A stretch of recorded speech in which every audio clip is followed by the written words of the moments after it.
Care Board is a dashboard of economic statistics about the care economy. It is a handful of statistics that describe all the economic activities that we do in the U.S. related to caregiving and providing care. There's a lot of economic activity that happens in the U.S. specifically related to care that doesn't get captured in our official statistics. Unfortunately, current policies in the U.S. as elsewhere seem to be devoting a lot more effort to restricting women's reproductive rights than really supporting the effort that goes into parenthood and taking care of family members. The Care Board is this really great interactive website that's designed to show people what's going on in the care economy, to put some numbers on it, to make it more visible, and hopefully to help mobilize a political coalition that can push for greater support for care provision. The social environment, like the natural environment, is the matrix in which the market is situated. The market economy can't really thrive unless it's in a safe and sustainable environment, and our care for one another is a really important part of that environment. Policymakers do not know who gives care and how much time they spend on providing care to their families. When people make investment decisions without knowing who needs care and who's providing it, there are gaps. We see this today. Childcare is hard to come by, it's highly expensive, elder care is virtually non-existent in some communities. Some family members cannot engage in paid labor. If they don't engage in paid labor, it reduces the family income, and it also reduces the earnings trajectory over a person's life. So care means a huge opportunity cost for the caregiver in terms of foregone earnings.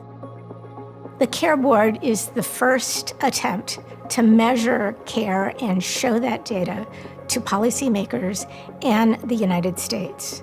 By having data on care, we can make informed decisions about policy related to caregiving. You can't make good policy without good data underlying it, and the Care Board provides that data. We consider the sandwich generation individuals who are delivering care to their own children in their homes, and in addition have care responsibilities to the generation above them, usually their parents. So they're really sandwiched in between these two generations that need additional care. It creates a situation that is very stressful, especially if in addition to caring for both parents and children, you're working as well in a salaried job.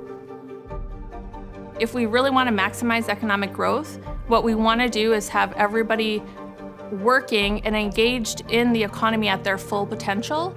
And when you have caregivers who can't lean in and cannot work within the current construct of our labor market because of really high demanding childcare needs or family care needs, they're not able to be as productive as they otherwise would.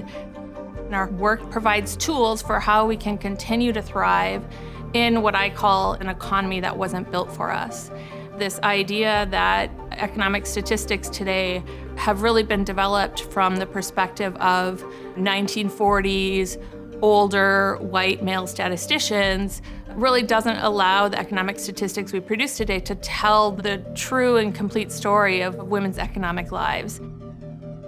It's not just a personal issue. This is an issue that affects all women, and it's actually an issue that affects all men too.